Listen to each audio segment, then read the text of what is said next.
सरस्वत्यै नमः। ओम श्री गुरुभ्यो नमः। समस्तजनकल्याणे निरतं करुणामयं नमामि चिन्मयं देवं सद्गुरुं ब्रह्मविद्वरम्।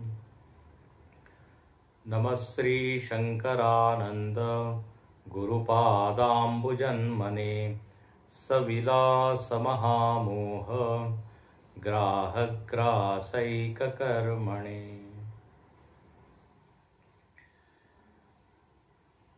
पंचदशी के 15वें अध्याय को हम लोग देख रहे हैं। पिछले प्रवचन में हम लोगों ने प्रथम 2 श्लोक देखे थे।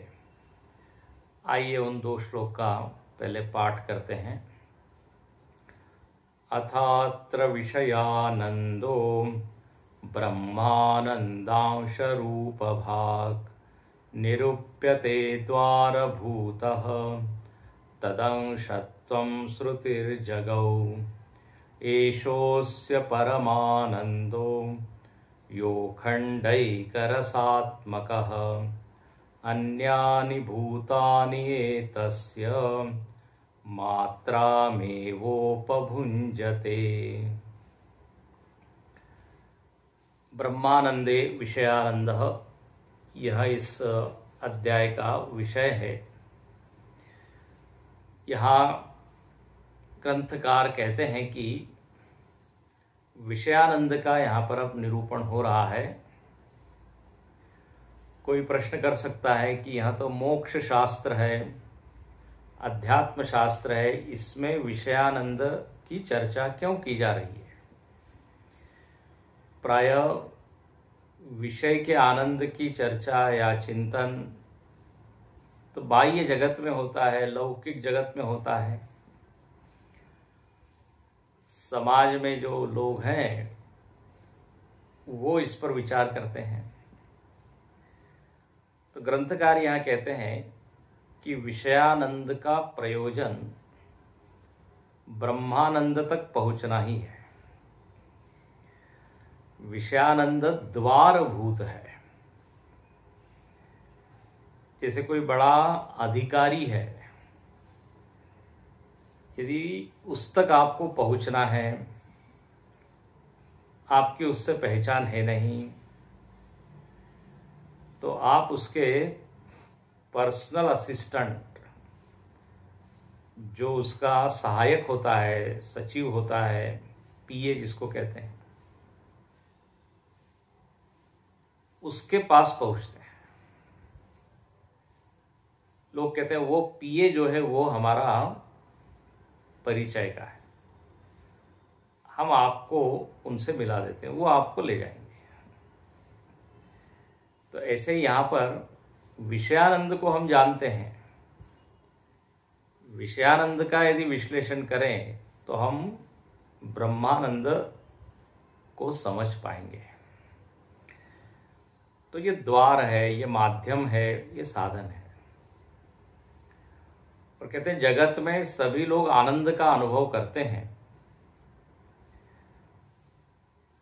एक चींटी से लेके सभी प्राणी, मनुष्य, यक्ष, गंधर्व, देवता, पशु, सब, तो बोले वो ब्रह्मानंद का ही एक अंश होता है। पिछले प्रवचन में इसमें हमने विचार किया था। तदंश उसी का अंश है। तो अंश से अंशी तक हम पहुंच सकते हैं, इसलिए यहां पर विचार हो रहा है।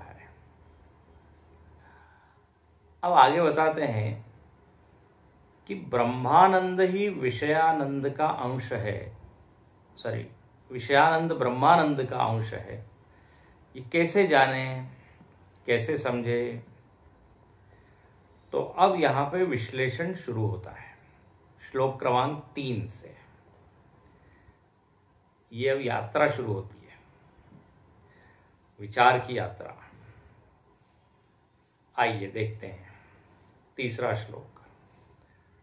शांता घोरास्तथा मूढ़ा मनसो वृत्तयस्त्रिधा वैराग्यम क्षान्तिरौदार्यम इत्याद्या शांत वृत्तयः।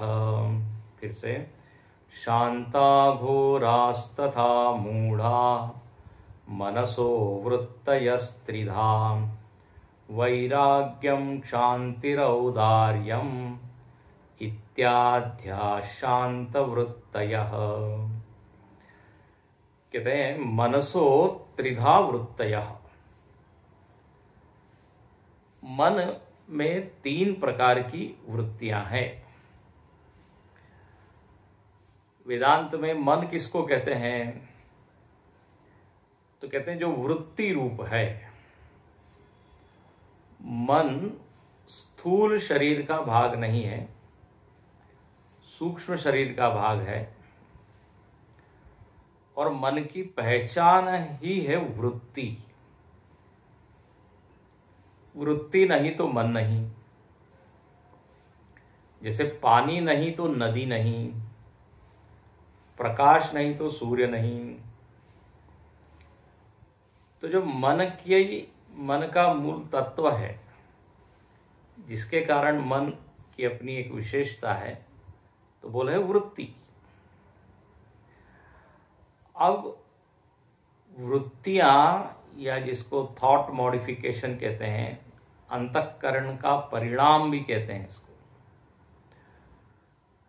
इसको विचार कहते हैं। विचार है, भावनाएं हैं, सबका अनुभव है। सुबह हुई नहीं कि एक वृत्तियों का प्रवाह चल पड़ता है।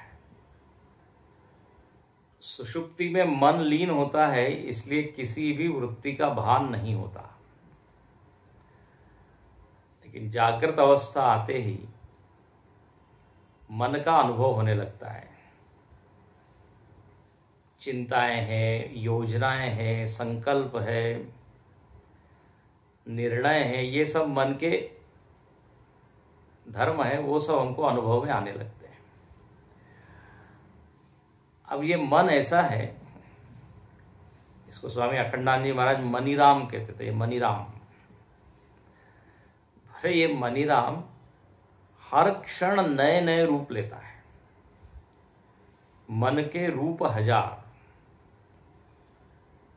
क्षण में भोगी, क्षण में योगी, क्षण में ज्ञानी, क्षण में वियोगी। हर समय मन एक सा रहे ऐसा नहीं होता। गुरुदेव इसको कहते रहे मूड्स ऑफ द माइंड। मन का मूड बदलते रहता है। जैसे एक मोड होता है ना, मोड।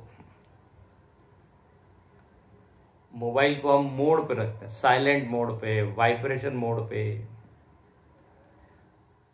तो उसकी अलग अलग अवस्था होती है। म्यूट कर देते हैं। तो बोले ऐसे ही ये मन के यहां पे 3 रूप बताए हैं, बिल्कुल मोटे रूप से। 3 विभाग हो सकता है, मन के 3 प्रकार हो सकते हैं। उसको यह शब्द दिया है वृत्तयः। मन की 3 वृत्तियां, वृत्तयस्त्रिधा। अच्छा, बोले कौन सी 3 वृत्तियां हैं? तो उसका नामकरण किया, शांता, घोरा तथा मूढ़ा। पहली वृत्ति शांत, दूसरी है घोर, तीसरी है मूढ़। ये 3 है। अब ये नामकरण कर दिया। इसको कहते हैं उद्देश्य। संस्कृत में शब्द है उद्देश्य। शास्त्रस्य त्रिविधा प्रवृत्ति उद्देश्य लक्षणा परीक्षा। उद्देश्य लक्षण परीक्षा। उद्देश्य मतलब संज्ञा, नाम। उद्देश्य नहीं है, गोल या पर्पस, ध्येय, वो नहीं, उद्देश्य। 3 वृत्तियां हैं तो बोले नाम बताइए, तो नाम हो गए। अब दूसरा आता है लक्षण। किसको कहेंगे शांत, किसको कहेंगे घोर, किसको कहेंगे मूढ़। तो यहाँ कहते हैं तीसरे श्लोक की दूसरी पंक्ति में, वैराग्य क्षांति रौदार्यम इत्याद्या शांत वृत्तया। बोले शांत वृत्तियां क्या है, या मन की शांत अवस्था जब होती है तो उसमें कौन सी वृत्तियां आती है, ऐसा कर लीजिए। तो बोले वैराग्य। अब ये जो शांत अवस्था है ये सत्व गुण का परिणाम है। सत्व गुण की अधिकता होती है, सत्व गुण की बढ़ोतरी होती है। यदा सत्वे प्रवृद्धे, जब सत्व प्रवृद्ध होता है तो ये सब वृत्तियां आती हैं। वैराग्य, विरक्त व्यक्ति बड़ा मस्त रहता है, शांत रहता है। अब इस बारे में अध्याय 2 में श्लोक आया है 14 और 15, इसमें ये तीनों वृत्तियों का वर्णन आया है। जब शांत अवस्था होती है तो शांत वृत्तियां उत्पन्न होती हैं, जिनका स्वभाव ही क्या है, मन को बिल्कुल शांत कर देना। तो एक वृत्तियों का समूह है, आप समझ लीजिए। तो यहां 2-3 नाम गिना दिए, जैसे वैराग्य। वैराग्य मतलब राग द्वेष का अभाव होना। असक्त बुद्धि सर्वात्मा सर्वत्र जितात्मा विगत स्पृह, गीता में कहते हैं असक्त बुद्धि, ऐसी बुद्धि जो कहीं चिपकती नहीं है, जुड़ती नहीं है। सबके साथ वो रहता है लेकिन सबसे अलग रहता है, ये वैराग्य। अब यहां पर वृत्तियों का ज्यादा वर्णन करने का समय नहीं, लेकिन एक समझ लें कि ये वैराग्य है। फिर शांति, क्षमा।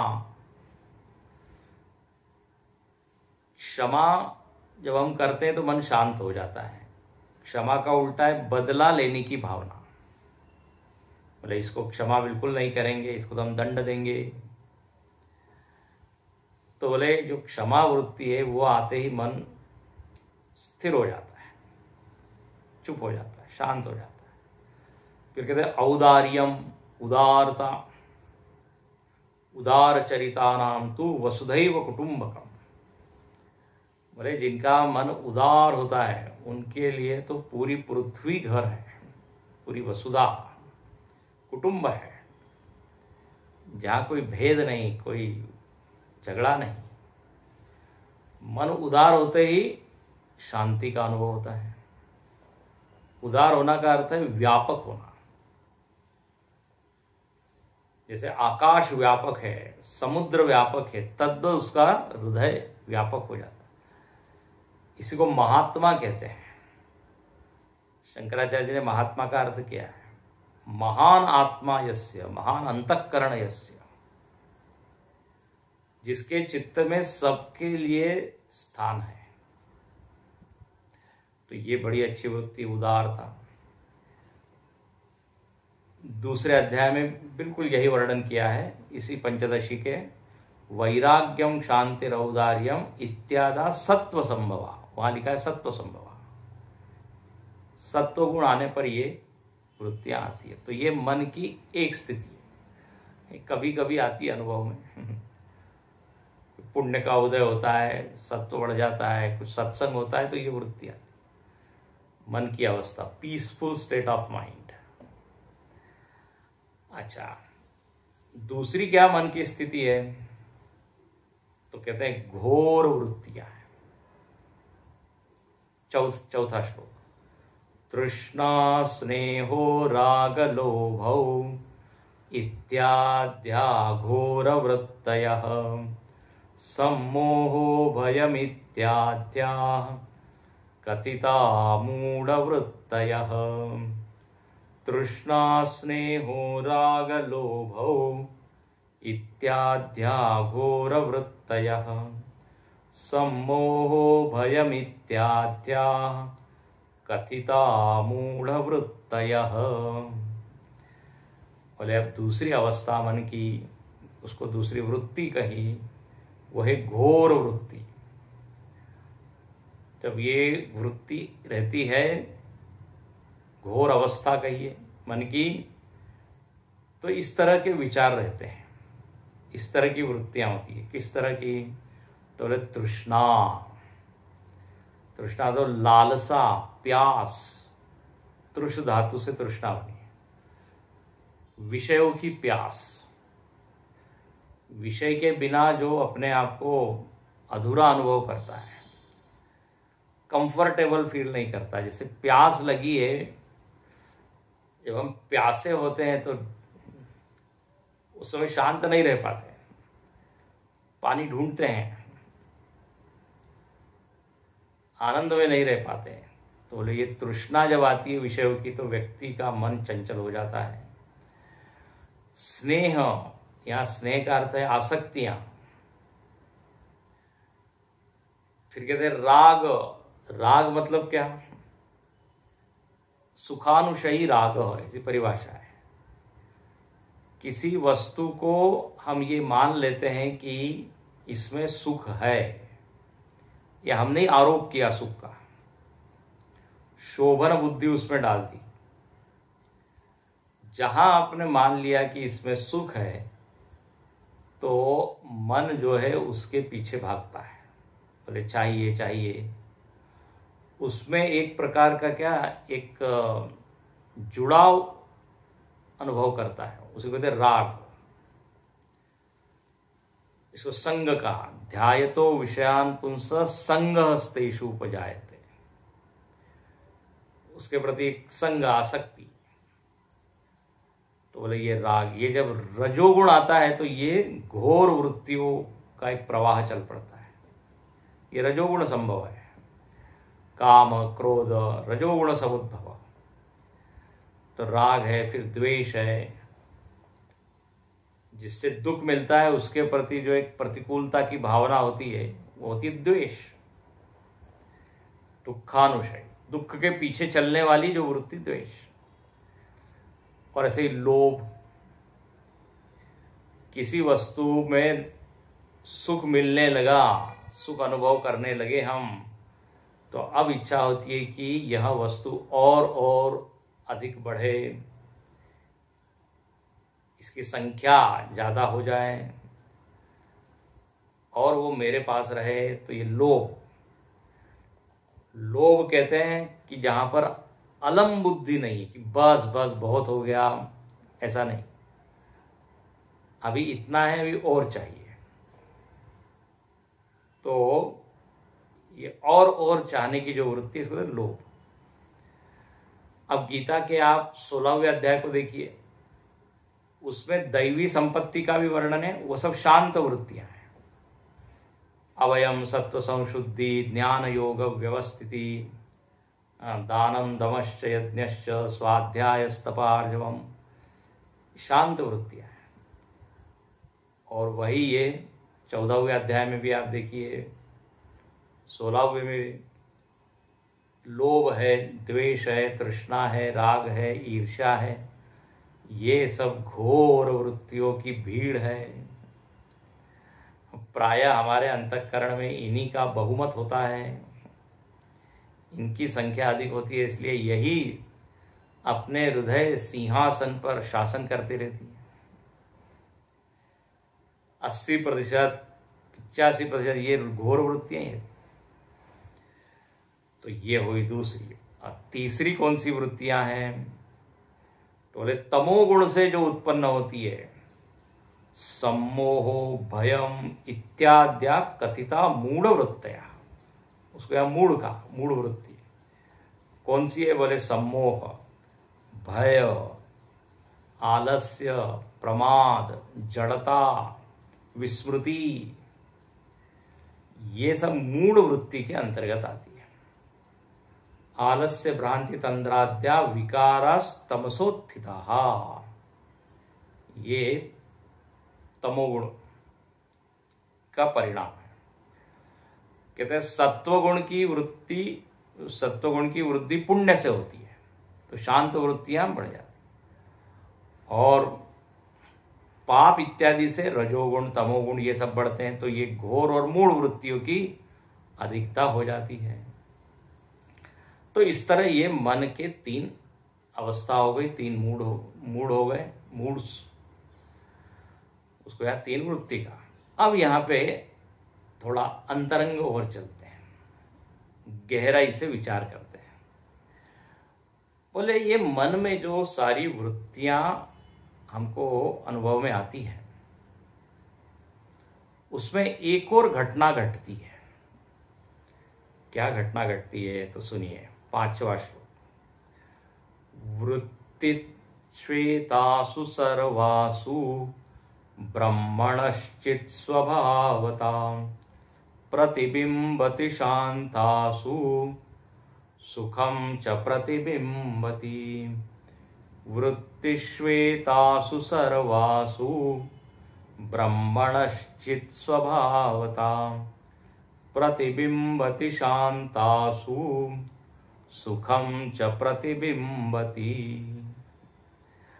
अब कहते हैं कि एतासु सर्वासु वृत्तिषु, एक ही विभक्ति में, सप्तमी विभक्ति, अधिकरण विभक्ति, इन सारी वृत्तियों में, इन सारी वृत्तियों में क्या होता है तो कहते हैं ब्रह्मणश्चित् स्वभावता प्रतिबिंबती। प्रतिबिंबन होता है, प्रतिबिंब पड़ता है, प्रतिबिंब गिरता है। किसका? कहते ब्रह्मणः, ब्रह्म का। और ब्रह्म में चित रूपता है, चित स्वभाव उसका है, चैतन्य है। तो जो ब्रह्म की चित रूपता है, जो चेतन ब्रह्म है, उसकी चेतना उस वृत्ति में रिफ्लेक्ट होती है। सभी इसमें, सभी वृत्तियों में, इसलिए लिखते सर्वासु वृत्ति। ध्यान से सुनिए, जिन लोगों ने वेदांत पढ़ा होगा उनको ये ज्ञान होगा कि ब्रह्म जो है सबसे सूक्ष्मतम वस्तु है, और इसका प्रतिबिंब सूक्ष्म माध्यम में ही पड़ता है। जैसे सूर्य है, सूर्य का प्रकाश दीवाल पर गिरता है, लेकिन वो प्रतिबिंबित नहीं होता। लेकिन उसी दीवाल पर यदि हम एक आईना लगा दें तो एकदम रिफ्लेक्शन, प्रतिबिंब दिखाई पड़ता है। और उस आईने के सामने हम खड़े हो जाए तो हमारी आंखों में एकदम सूर्य का प्रकाश प्रविष्ट हो जाता है, एकदम आंखें चौंधी आ जाती है। तो सूर्य का प्रकाश दीवार पर भी गिर रहा है और आईने पर भी, लेकिन प्रतिबिंबन कहाँ हो रहा है तो केवल आईने में, क्योंकि आईना एक अच्छा माध्यम है उस प्रकाश को प्रतिबिंबित करने के लिए। ऐसे ही यहां पर कहते हैं ब्रह्म सूक्ष्म है और वृत्तियां भी सूक्ष्म है। वृत्ति आंख से दिखाई नहीं देती, इंद्रिय ग्राह्य नहीं है। ये तो अच्छा ही है कि वृत्तियां दिखाई नहीं देती, नहीं तो हमारे पास में जो व्यक्ति बैठा है उसकी वृत्तियां हमको दिखने लग जाएगी और उसके साथ हम बैठ नहीं सकते, क्योंकि उसके मन में क्या क्या वृत्तियां आ रही है हमको लेके, वो सब दिखाई देने लगेगी। अच्छा ही है। एक व्यक्ति ने बड़ा अच्छा कहा कि भगवान ने जानबूझकर इन वृत्तियों को अदृश्य रखा है, अव्यक्त रखा है, बोले ताकि हम दूसरे पर विश्वास कर सके। हाँ, मन दिखता नहीं, वृत्तियां दिखती नहीं, इसलिए हम विश्वास करते हैं। ये बात अलग है कि जब वृत्तियां उसकी व्यक्त होती है तब विश्वास टूटता है, लेकिन पहले तो कर ही लेते हैं।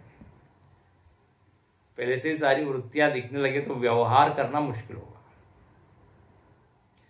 तो वृत्तियां सूक्ष्म है, हम ये कह रहे हैं, इंद्रिय ग्राह्य नहीं है। उसमें ब्रह्म की चित रूपता प्रतिबिंबित होती है। मतलब यह है कि वृत्ति जो है वो सचेत है, चेतनवान है। और चेतन का अर्थ है भान है, इसमें ज्ञान है। ये जो जड़ शरीर है, स्थूल शरीर, इसमें चेतन प्रतिबिंबित नहीं होता, क्योंकि ये माध्यम सही माध्यम नहीं है। ये दीवाल की तरह जैसे, इसलिए ब्रह्म की चेतना मन में आती है और मन सचेत हो जाता है। फिर ऐसा चेतनवान मन जब शरीर से तादात्म्य करता है तो शरीर में भी चेतना भासने लगती है। तो खैर, यहां पर केवल इतना विचार हो रहा है कि इस वृत्तियों में ब्रह्म का जो चिदंश है, कहिए, हाँ, वो क्या हो जाता है, प्रतिबिंबित होता है सारी वृत्तियों में। तो सारी वृत्तियां, सात्विक, राजसिक, तामसिक, सब में हमको भान हो रहा है, ज्ञान हो रहा है। तमोगुण वृत्तियां में भी चेतन तो है ही, रजोगुण में भी है, सत्व में भी है। लेकिन अब यह कहते हैं किंतु शांतासु सुखम च प्रतिबिंबती। सारी वृत्तियों में चेतना प्रतिबिंबित होती है, ये पहला पॉइंट।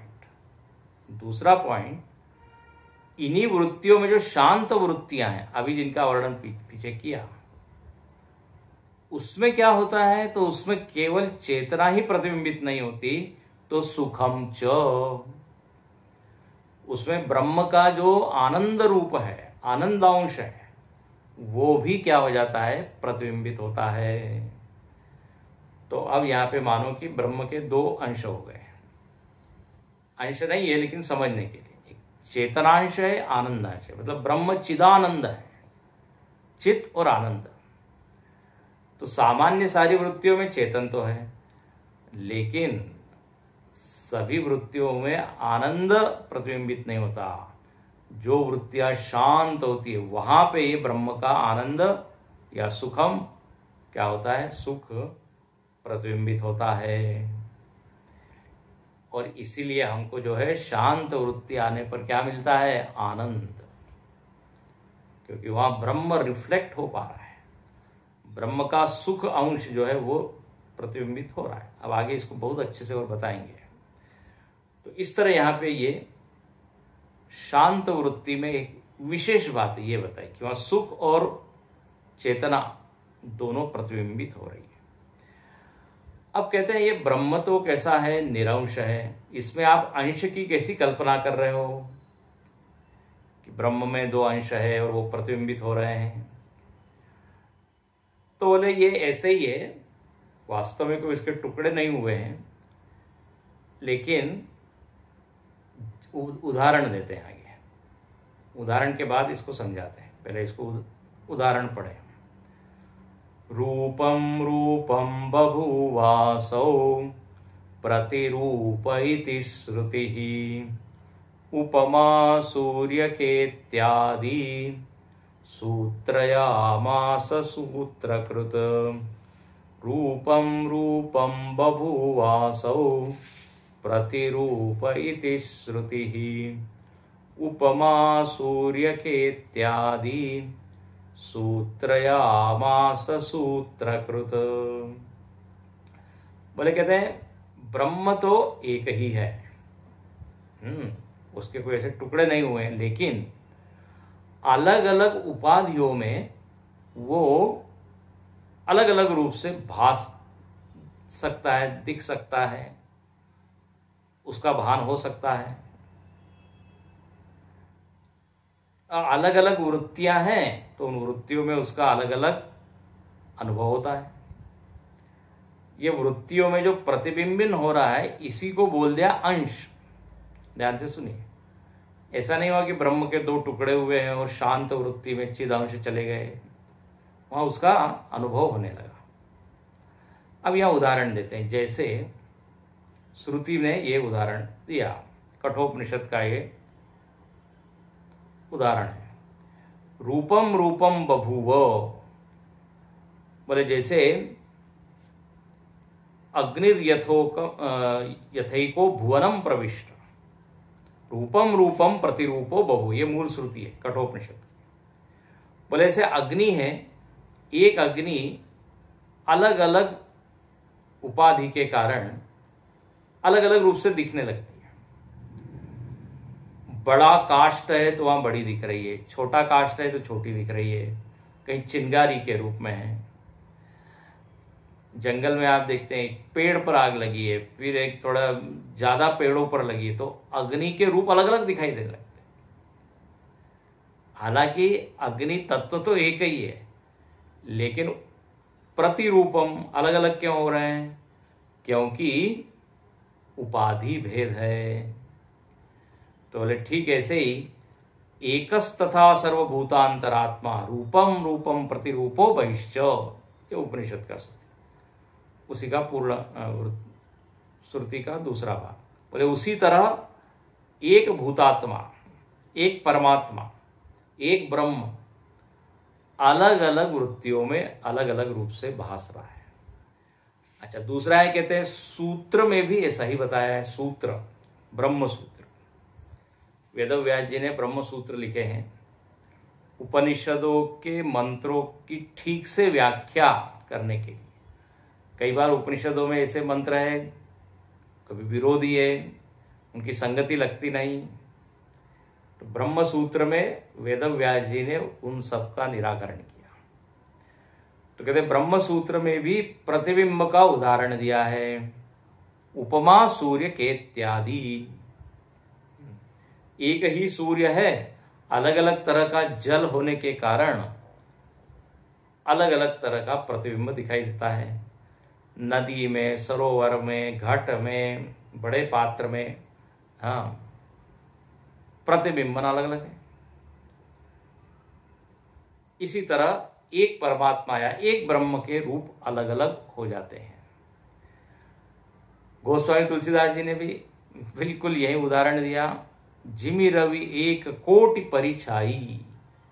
बोले थे एक ही क्या है, रवि है, सूर्य है, उसकी परछाई, उसकी छाया, उसका प्रतिबिंब करोड़ों करोड़ों घड़ों में अलग अलग रूप से क्या होता है, भासने लगता है, दिखने लगता है। ऐसे ही ये ब्रह्म है। तो यहां पर ये उदाहरण दिया कि कैसे एक ब्रह्म अलग अलग वृत्तियों में सबका मन देखिए अलग अलग है। तो प्रतिबिंबन भी उसका कारण क्या हो रहा है, अलग अलग हो रहा है। हम कहते हैं कोई सज्जन है, कोई दुर्जन है, कोई सात्विक है, कोई राजसिक है। ब्रह्म के कारण नहीं, उपाधि के कारण। अब यहां पे अमृत बिंदु उपनिषद की जो श्रुति है उसको कोट करके यही बताते हैं, उद्धरित करके। एक एव हि भूतात्मा भूते भूते व्यवस्थितः एकधा बहुधा चैव दृश्यते जलचंद्रवत्। एक एव हि भूतात्मा भूते भूते व्यवस्थितः एकधा बहुधा चैव दृश्यते जलचंद्रवत्। कहते हैं अब ये हो गया दृष्टांत, पहले हुआ था दृष्टांत, और यहां पर भी दृष्टांत दिया है चंद्र का।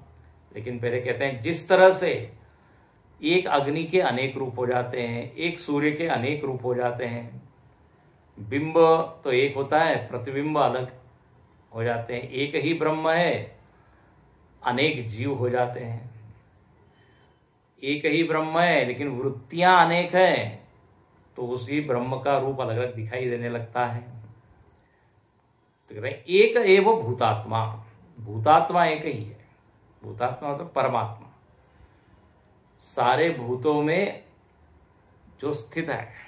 सर्वभूत स्थितम यो माम, भगवान बार बार कहते हैं सारे भूतों में मैं स्थित हूं।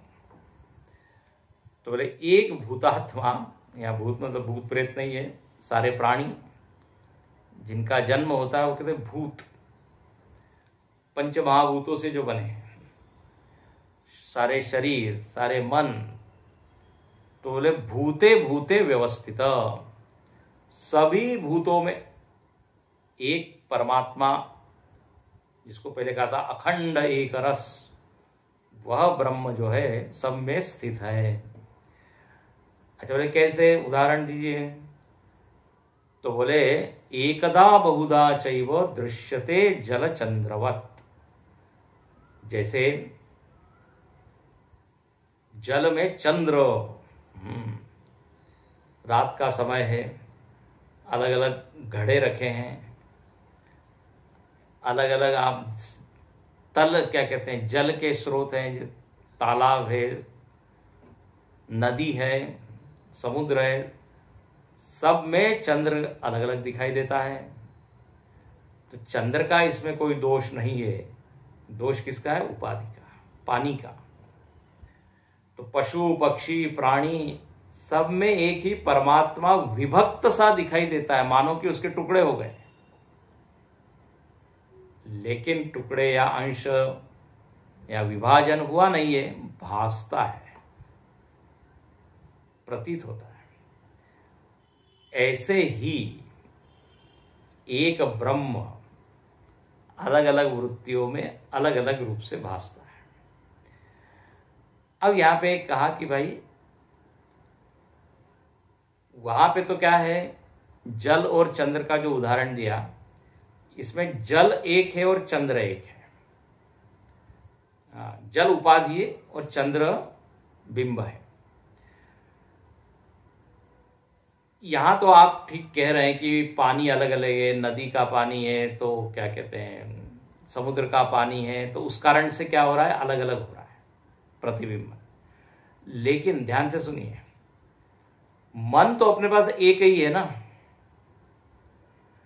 तो एक ही अंतःकरण में अलग अलग रूप से प्रतिबिंबन क्यों हो रहा है?